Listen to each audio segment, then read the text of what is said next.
Page 14. That's it. That's the whole thing. One page buried in the back half of a report most people scrolled past. And on that page, there is a photograph. And in that photograph, there is a young man. He is standing on the sand at Horn Island. He is slender, he is black, he is wearing swim trunks. A woman is partially blocking him, so you only get part of the frame. A shoulder, a stance, a shape. And according to the person who submitted that image, it was taken at roughly 4:50 in the afternoon on the 4th of July. Now hold that number, because here is what makes it detonate. Global positioning data, not a rumor, not a screenshot, actual recorded navigational data, confirms that the boat Nolan Wells rowed out to that island left the island at 4:31 that afternoon, 19 minutes earlier. So if that is Nolan Wells standing on that beach at 4:50, then he was alive, upright, and on solid ground after his ride was already gone. And every version of the story we have been handed since the 4th of July has a hole in the middle of it. Nancy Grace put that photograph on the screen, she stared at it, and then she said something that stopped the whole panel. I see two people. One looks like a female furthest away, but between the white female and the other female, there is an African American male. That does not look like Nolan Wells to me. Okay, I'm going to have to bring in NASA to enhance this. Brian Trasher, does this guy have facial hair? That's not Nolan. She said it doesn't look like him. She asked whether the man had facial hair. She asked about skin tone. She said she'd need to bring in NASA to enhance it. And then she noticed something about what he was wearing. One small detail, one wrong color.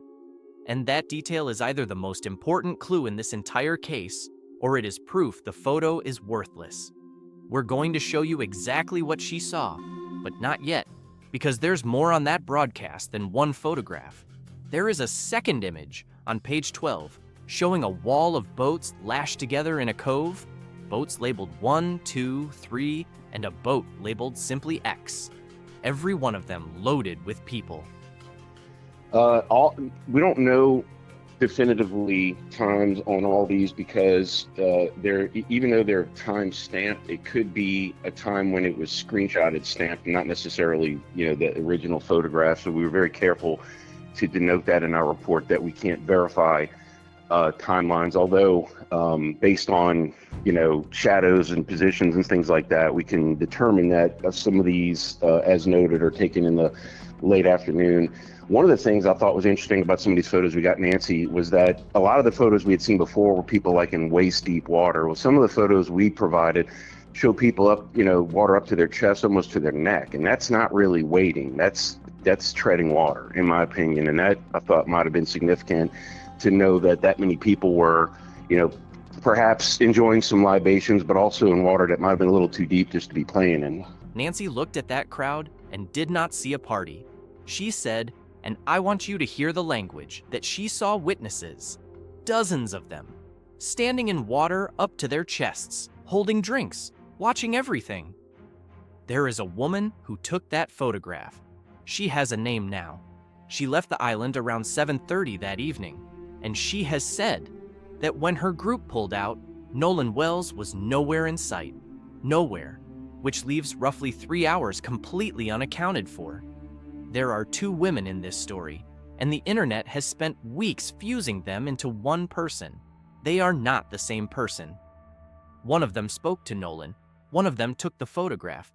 Getting them confused has poisoned half the commentary on this case, and by the end of this, you will never mix them up again. And there is a moment on that broadcast where Nancy Grace turns on one of her own guests, a trial lawyer, sitting there on her panel, and dismantles him on air, tells him he's wasting her time, tells him she's sending him to the corner. By the time we get there, you'll understand exactly why she snapped, but let's start where she started. So, first of all, going back to your comment about internet sleuths, a lot of people consider themselves internet sleuths, but some people really are good. And there's one young lady who's helped us out on many cases, who was very helpful in this case. I haven't asked her permission yet if I could say her name, but if she gives me permission and I come back on, I'll be happy to give her credit for all the help she gave us. But basically, what we did was we took, like I said, we took these pictures, we juxtaposed them to, like Google Earth and satellite pictures of the island to try to determine exactly where they were. We looked at the initial coordinates called out from the, I think from the Coast Guard or from Marine Patrol when the missing persons report first went out, and basically just try to run these pictures against each other to say, okay, this boat's here now, it's not here later, and again, just create an index. We had to use some software to help us create the United Cajun Navy released its report on the 6th of August. 20-some pages. And before we go 1 inch further into what's inside it, we need to be precise about what this document actually is. Because the group's own vice president spent the first 90 seconds of that interview correcting the record on it. At 9:56 a.m., the boat leaves the original dock. It arrives at Horn Island at 11:14. So at around 4 o'clock, there is a call to the Coast Guard about the boat. NBC News got a hold of it. We're sinking. Can you all please come? And is everybody on board in good health otherwise? Yeah, everybody's on board. Everybody's on board. So does that mean Nolan is on there? Who was on that boat? At 4:31, the boat leaves Horn Island and it is towed approximately 3 miles, and then the tow ends. So after 3 miles, they go back to the original dock, okay? Brian Trasher went on air and said plainly that people have been calling it an investigative report, and that is not accurate. They are not investigators. They are a volunteer search and rescue organization. What they did was ask their followers a simple question. If you were out there on the 4th, if you have pictures, video, anything, send it to us. And the public answered.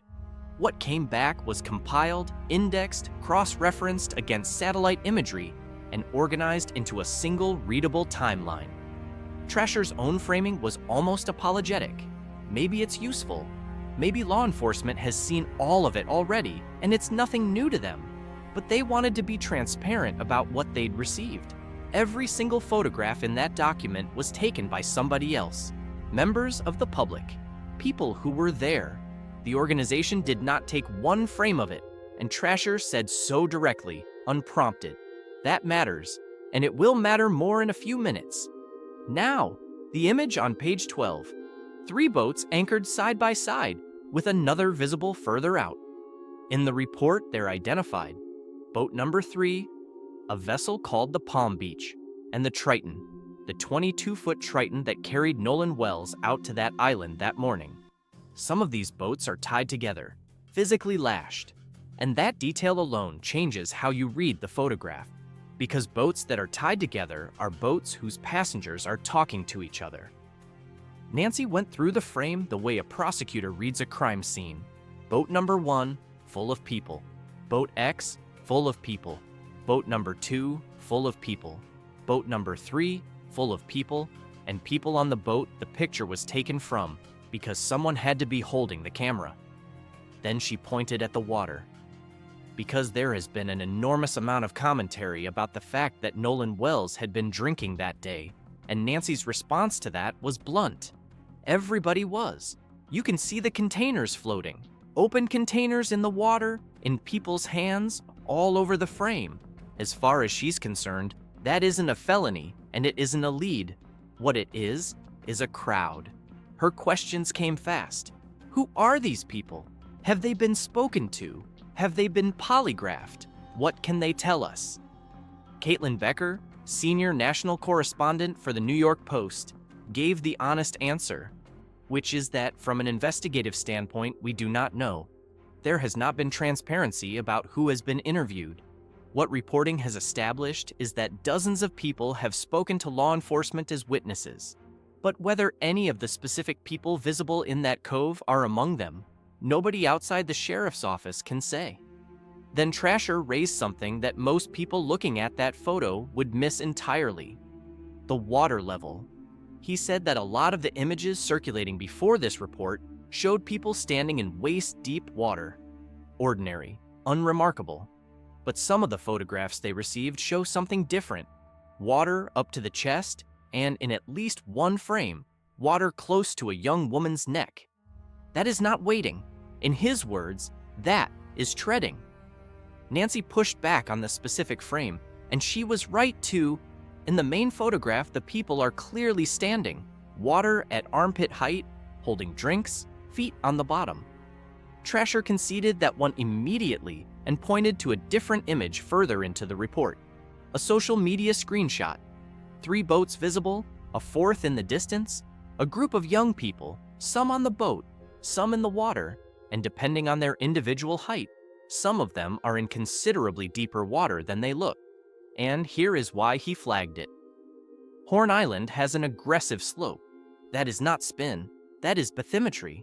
You can walk from shallow water into deep water in a few steps. And once your feet leave the bottom, if a current takes you, or worse, a rip current, you are no longer in control of where your body goes. So the picture that emerges from page 12 is not a beach party in knee-deep surf. It is a crowd of young people socializing in water deep enough to swallow somebody, in an anchorage packed with vessels, on an uninhabited barrier island 10 miles off the Mississippi coast, part of the Gulf Islands National Seashore, with no permanent infrastructure and no lifeguards and no one keeping a list of who is out there. Then Nancy made the argument that turns all of this from atmosphere into evidence. Every boat is registered. Every boat carries a number. Many of them carry names: the Triton, and one that reportedly went by Mac Daddy, and others. A registration number leads you to an owner. An owner can tell you who was aboard his vessel that day, and every person aboard is a potential witness with a memory and a phone full of pictures. She's not describing a theory. She's describing standard investigative procedure. Trasher's answer was careful. Theoretically, yes, if you can make out the registration number, or if the vessel's name is registered alongside it. Sometimes that name only exists on Coast Guard documentation. Sometimes it appears on a state registration. It varies.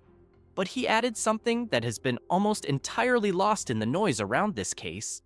He said he'd been told that a significant number of people have already been contacted and interviewed, and that a number of people who were out there that day came forward voluntarily.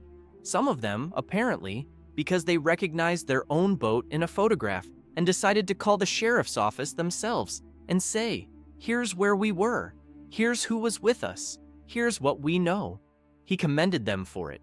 He said it isn't always easy to do that, given what has happened to some of the people connected to this case since, and we will get to that, because it is genuinely ugly.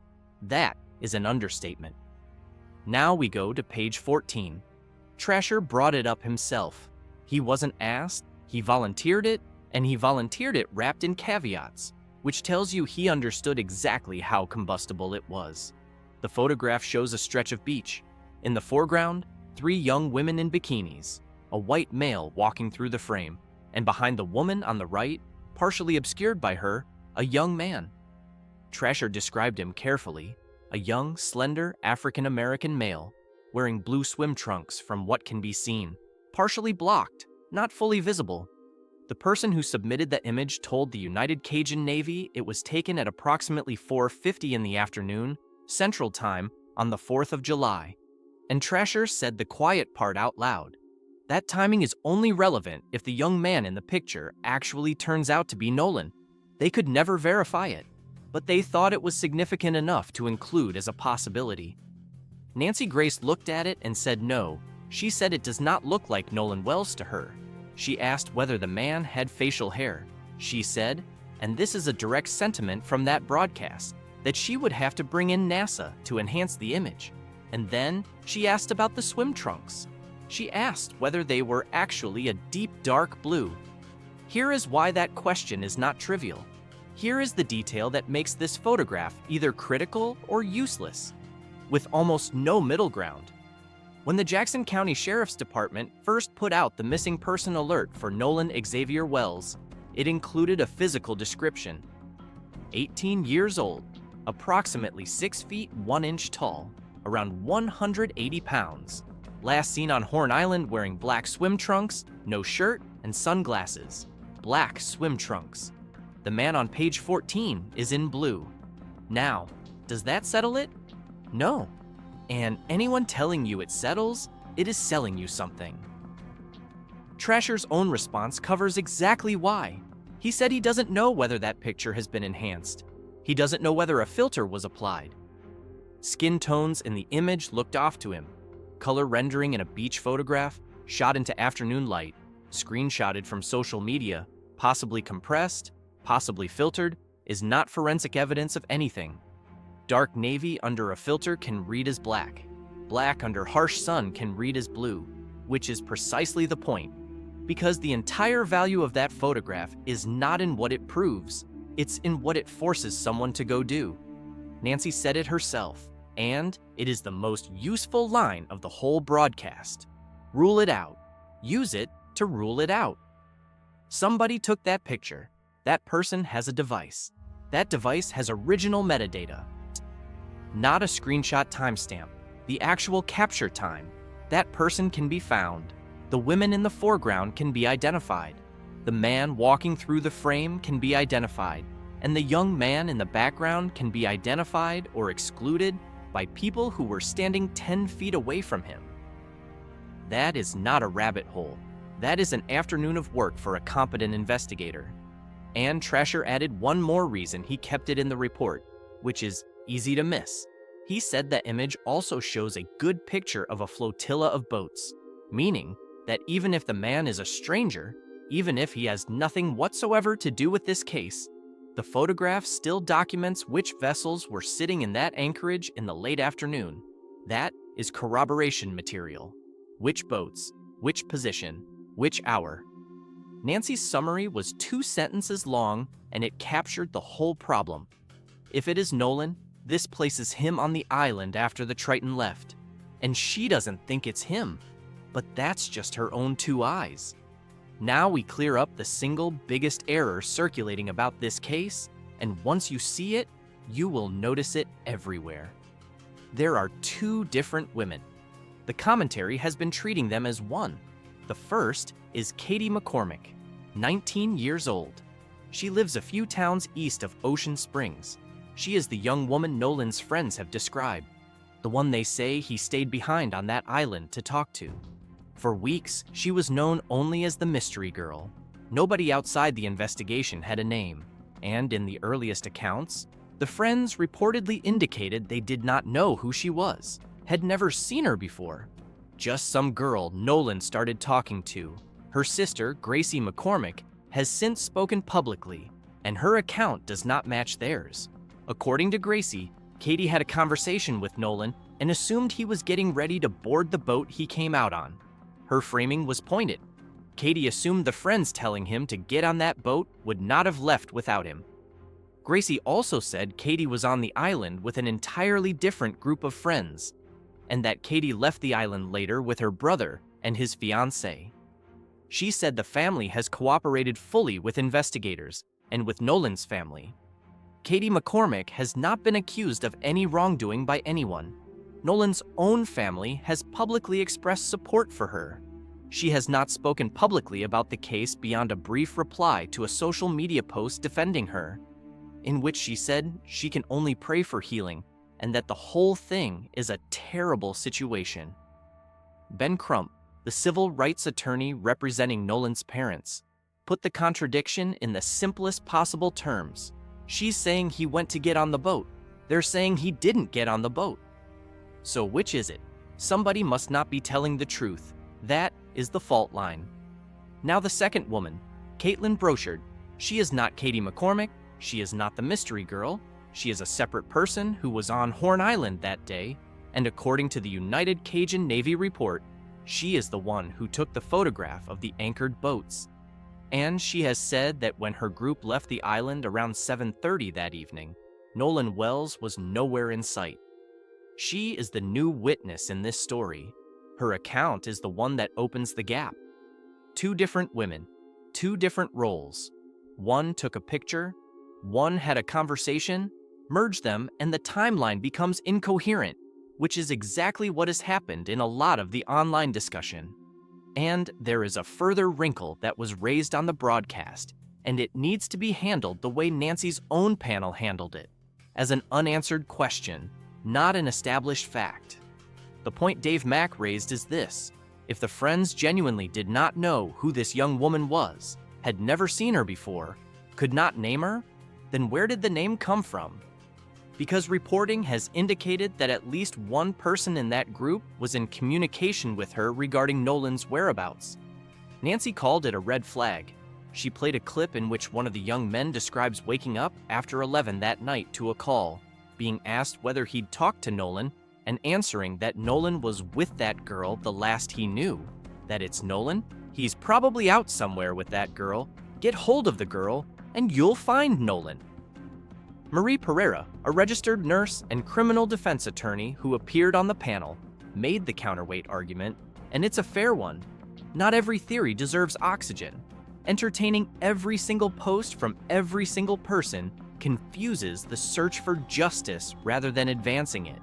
And she made a point that a lot of people online genuinely need to hear. There is no law requiring investigators to share everything they find with the public.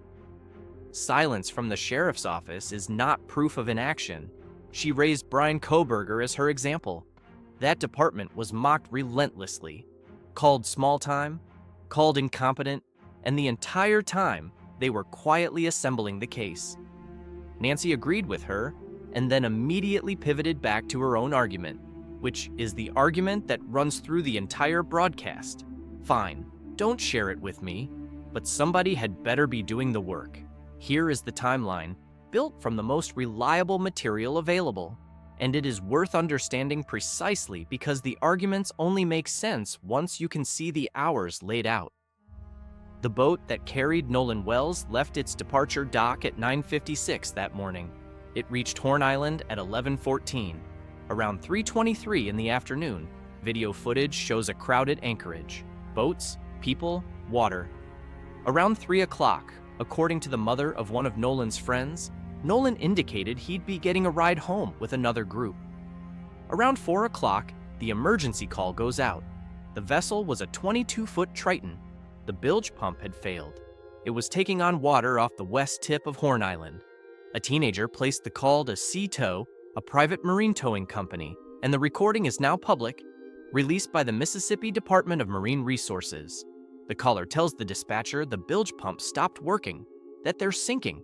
He asks them to please come. When the dispatcher asks how far the water is coming up, the answer is essentially that he doesn't know, it's coming up, they're going down. The dispatcher asks whether everyone aboard is in good health. The caller confirms they are. He gives coordinates just off the northwest tip of the island. He reports roughly 7 people aboard. No one over the age of 21. No children, no VHF marine radio on board. Cell reception is poor throughout, and the dispatcher has to keep asking him to repeat himself. The request was for the boat to be pumped out and towed to the Fort Bayou launch. That request was later canceled. Around 4:27, more footage captures boats and people in the same area. At 4:31, the Triton departs Horn Island. That timestamp is not disputed. It comes from navigational data, and it is corroborated by the Department of Marine Resources. Nolan Wells is not aboard. His phone is. That detail has haunted his mother from the beginning. Christine Wansley has said publicly that she knows her child, that he has his phone out constantly at home, and he would absolutely have it out when he's with his friends. The idea that he simply left it behind on a departing vessel has never sat right with her. Around 4:50, according to the submitter, comes the disputed photograph on page 14. Around 5 o'clock, the report references video showing a fight on the island. And this must be stated with total clarity, because it has been distorted online. The report references an altercation involving other people. It does not say Nolan Wells was in it. Nobody has established that he was. The Triton, meanwhile, was towed roughly 2 3/4 miles. traveling at speeds between a fraction of a knot and a little over 4 knots before normal operations resumed, and it continued under its own power.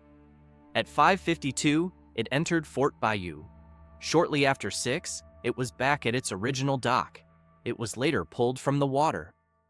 And at 7:30 that evening, Caitlin Brochard's group leaves the island. Nolan Wells is nowhere in sight. Look at what that leaves you with. 3 hours. Between 4:31 and 7:30, with hundreds of people on that beach and dozens of vessels in that anchorage, and no confirmed sighting anybody can point to. His body was found on the morning of the 6th of July by a National Park Service ranger at the northwest tip of Horn Island. A searcher has described him as being found face down and fully clothed. Trasher himself has made an observation about where that body ended up, and it's one of the more grounded things anyone has said about this case. He has pointed out that Nolan washed back close to where he was last seen. To him, that suggests he didn't go far out. The wind and the drift patterns in his phrasing tell a story. Ben Crump's team is examining that same question from the opposite direction. He has said ocean engineering experts are looking at how the body came to be recovered where it was, given the tides.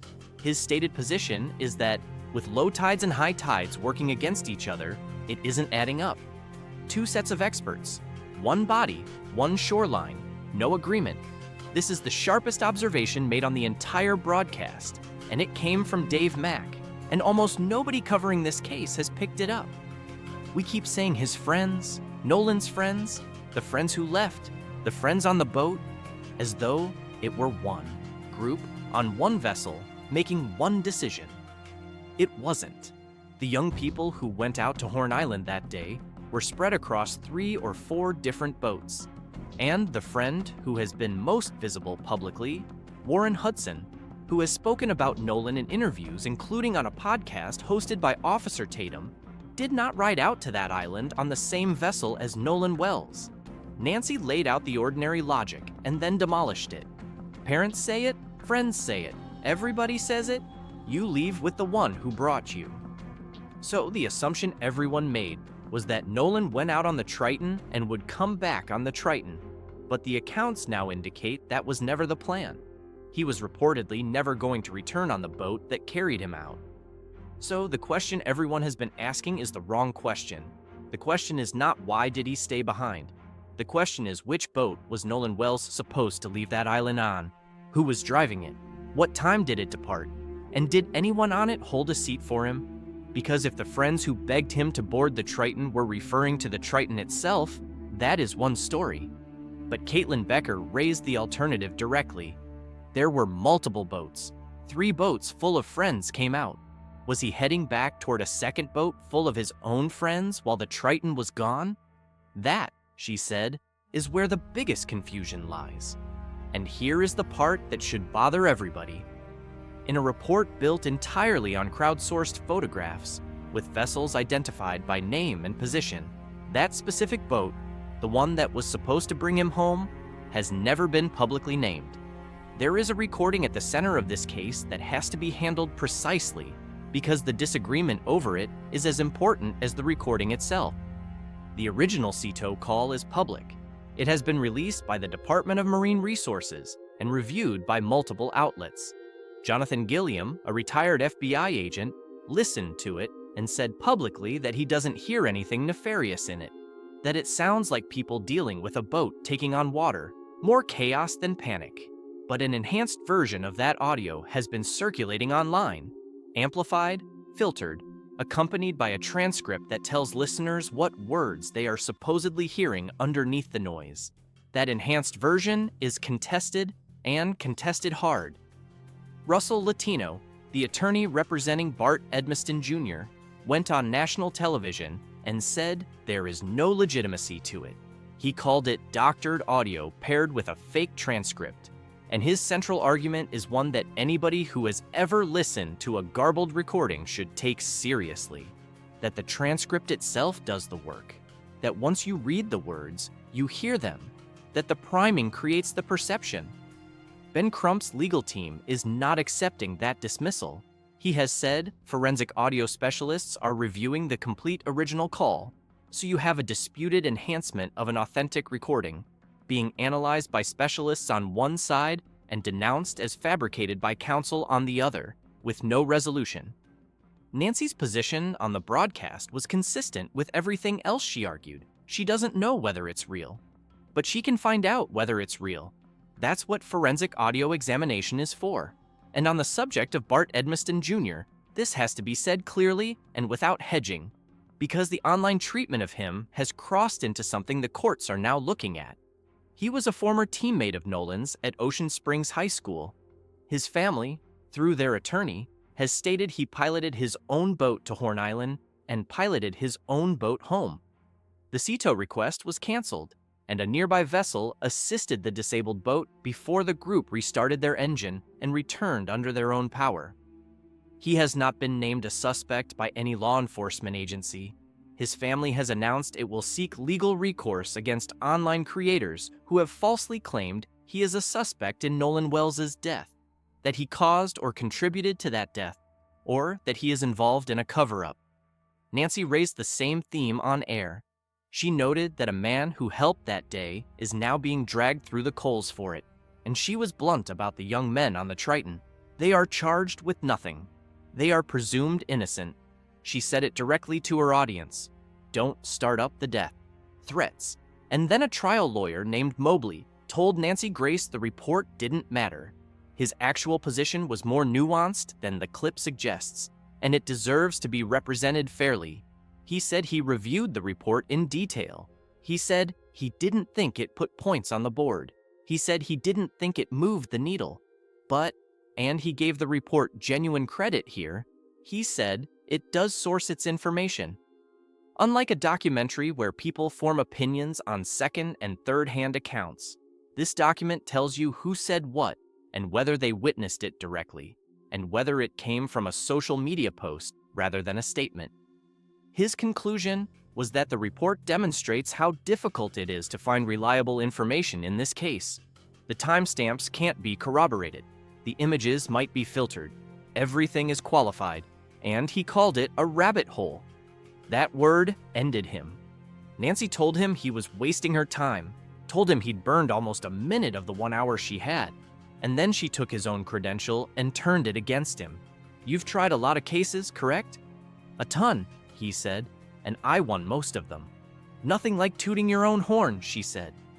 Then came the argument, and it is the most coherent thing said on that entire broadcast. Every investigation starts somewhere. She doesn't have the timestamp. She can get the timestamp because now she knows the photograph exists. You start somewhere. You dig. You find out what time it was taken. You find out whether it was enhanced. You find out whether that is Nolan on the beach at 4:50 after the boat has already gone. You take the audio and you have it examined and you find out whether it's real.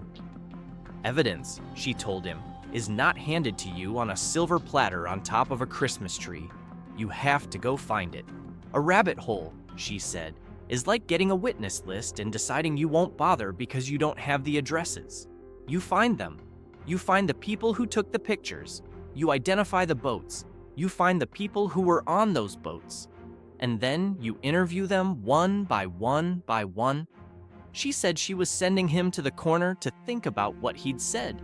To make her case, she reached back into her own trial record, a serial killer she convicted, and how much of that case turned on a single earring.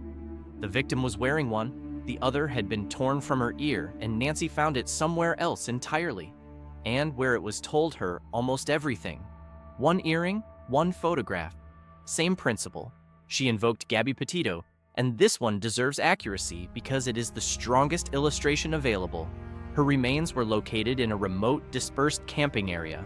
No facilities, no hookups, no lights, nothing. After a traveling couple reviewing their own footage recognized her van, the Bethunes, who documented their travels on a channel called Red, White, and Bethune. Law enforcement had no reason to search that specific patch of wilderness. Amateurs put them there, and she made a proposal that is, frankly, overdue. She pointed to the Diddy prosecution, where a toll-free number was established for victims to come forward. She wants the same structure here. One number, every photo, every video, every person who was standing in that cove. Caitlin Becker then did something valuable, which was to disagree with Nancy while defending the report. Her position was that the rabbit hole is the internet. The rabbit hole is reading every theory posted by every person with a keyboard. What this document does is the opposite of that. It lays out coordinates and times and relevant social media material, and it explicitly labels what has not been verified. She called it the most comprehensive timeline available, and noted that with the autopsy sealed and officials effectively silent, it is functionally the only thing journalists have to work from. But she raised a caution that is real, and Nancy did not fully answer it. Everyone in those photographs looks the same. They are all in bathing suits. The boats look alike. If a witness says I saw this person on that boat, that identification may not survive contact with a defense attorney. It muddies the water further. Nancy's response was pure trial lawyer. You are not getting on my stand and saying they all look the same to me. We would get the names of the boats, we would find the owners, we would establish who was aboard, and we would not rest an identification on somebody's recollection from 30 yards away after a day of drinking. Which is exactly right, and it is also exactly the work that has not visibly been done in public. There is one question threaded through all of this that has never been satisfactorily answered, and Nancy put it to her forensics expert directly. If Nolan Wells drowned in that anchorage, surrounded by dozens of boats and hundreds of people in daylight, why did nobody see it? And why wasn't he floating? Joe Scott Morgan's answer was not comforting, but it was honest. Some bodies go directly to the bottom. He has seen it. Others float. Which one happens depends on a range of factors, and water temperature is a significant one. And then he raised the possibility that reframes the whole search. A body can be caught beneath a vessel. He has worked cases where searchers could not locate someone because the entire area was blanketed with boats. A body underneath a hull is invisible from the surface and invisible from the air. In an anchorage as crowded as the one in that photograph, that is not exotic speculation. It is a recognized problem in marine recovery, which means the same crowd that makes page 12 so valuable as a source of witnesses may be part of the reason nobody saw anything at all. And here is where the case stops being an intellectual puzzle. 3 people have now been charged in connection with threats made in this investigation. One defendant is accused of making multiple calls to 2 witnesses, threatening to kill them and their families, telling them he knew where they lived, and telling one of them he would cut them up and put them in a suitcase. Another set of alleged messages threatened to send a package to a judge's office, with language describing a timer and seconds to ask for forgiveness. Threats against witnesses, a bomb threat aimed at a judge's chambers. The FBI has been working alongside local law enforcement on those threats. Nolan's own mother has reportedly received threats.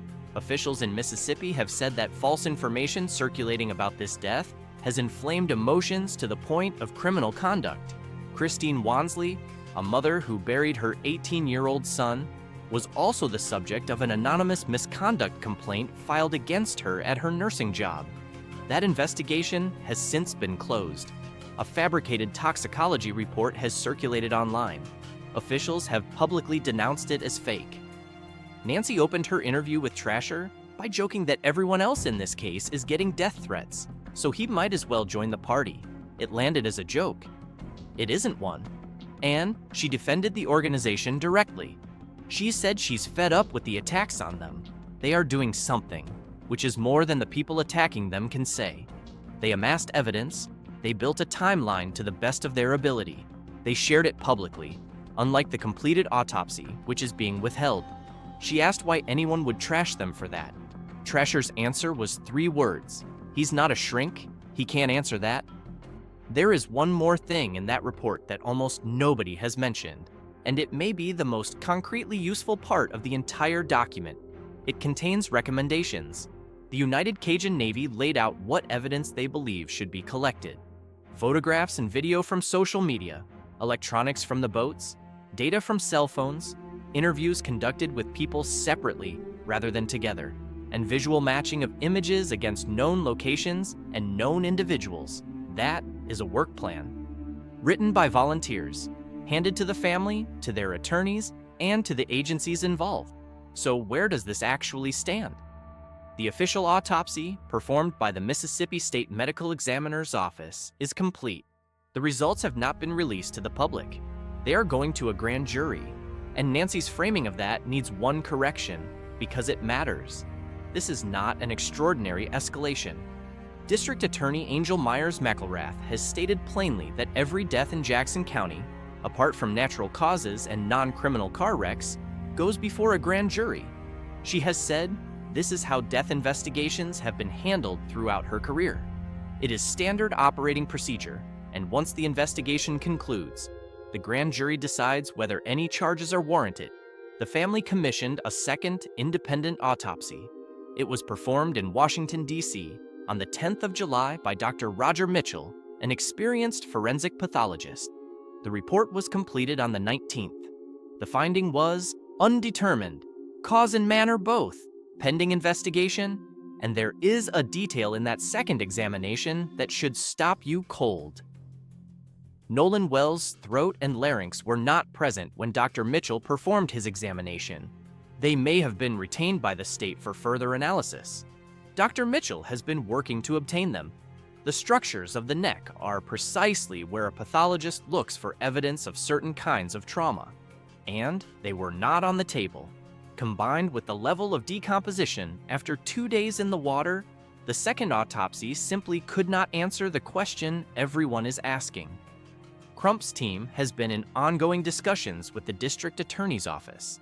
Attorney Eric Hertz, who is leading their investigation, has said the district attorney indicated she would be open to reviewing evidence the team has gathered, and that talks are continuing regarding a joint inspection of phones connected to the case, with the FBI expected to be present. The sheriff's department continues to investigate. Sheriff John Ledbetter has stated that investigators believe Wells chose to stay on the island. As of early August, authorities had not indicated they suspect foul play, and the family does not accept that. Nancy Grace closed that broadcast with a sentiment worth repeating. Aside from all the noise and the threats and the falsities and the enhancements and the alterations, the truth is there, and it will be found, but it hasn't been found yet.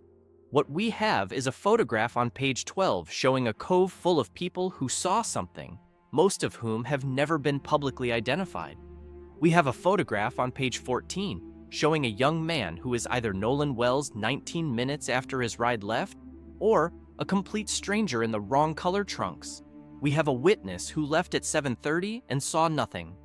We have a boat that was supposed to bring him home that nobody has named. We have 2 young women with similar names whose accounts point in opposite directions. We have a recording that one side calls evidence and the other calls a fabrication.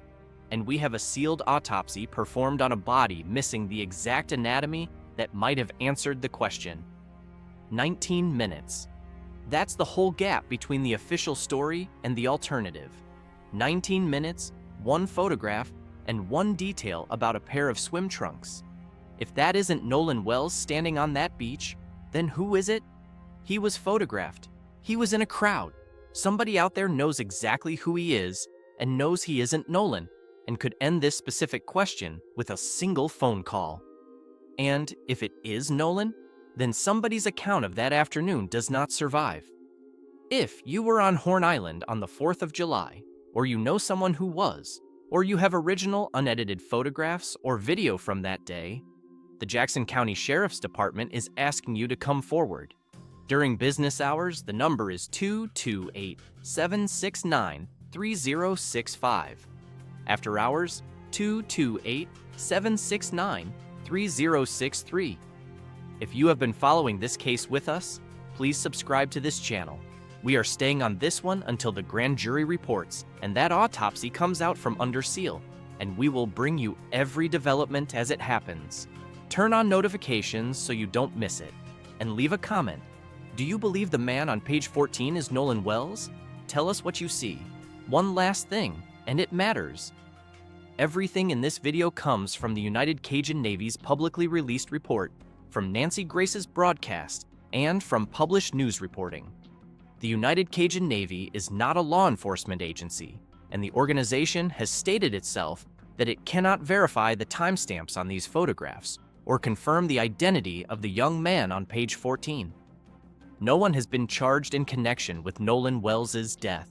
Every person named here, his friends, the people aboard those boats, Bart Edmiston Jr., Katie McCormick, is presumed innocent, and none of them has been accused of wrongdoing by investigators. Both autopsies remain unresolved. 3 people have already been criminally charged over threats connected to this case. Please do not threaten anyone. Do not publish anyone's private information. Do not treat speculation as fact. An 18-year-old is dead, and his parents are still waiting for an answer. They deserve better than noise.